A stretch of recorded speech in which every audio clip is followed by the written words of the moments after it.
যারা চাকরির পরীক্ষার প্রস্তুতি নেয় তারা কিভাবে পড়ে জানিস? 4-5-10 পৃষ্ঠা প্র্যাকটিস করে। আমি একবার ব্যাংকের পরীক্ষা দেওয়ার জন্য পড়া স্টার্ট করেছিলাম। ভোর 4টার সময় উঠতাম, 4:30টায় পড়তে বসতাম, সারা দিন পড়তাম। আর সন্ধ্যাবেলায় 7:30টার সময় উঠে খেয়ে দিয়ে 8টার সময় ঘুমিয়ে পড়তাম।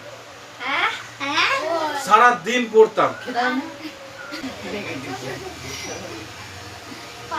যেগুলো নেসেসারি কাজ ওগুলো করতেই হবে, প্লাস ফোন দেখতাম না, কোথাও বাইরে বেরোতাম না, কিচ্ছু করতাম না।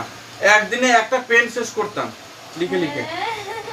একদিনে চোখ থেকে জল বেরিয়ে যেত ঘুমের জন্য, কিন্তু ঘুমাতাম না। তারপরে ব্যাংকের পরীক্ষা আর দিলাম না, ভাবলাম কোথায় কোথায় পোস্টিং দিয়ে দেবে।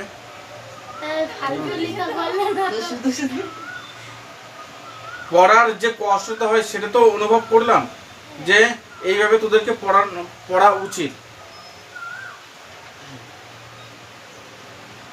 শুধু লিখতে হবে, লিখে লিখে মুখস্থ করলে মনে থাকবে। হ্যাঁ, একই জিনিস সারাদিন বসে বসে লিখে লিখে মুখস্থ করতাম না, চাকরির পরীক্ষা দেবো না। আমি ইউটিউবার হব আর টিউশন পড়াবো, এতেই আমার সংসার চলে যাবে।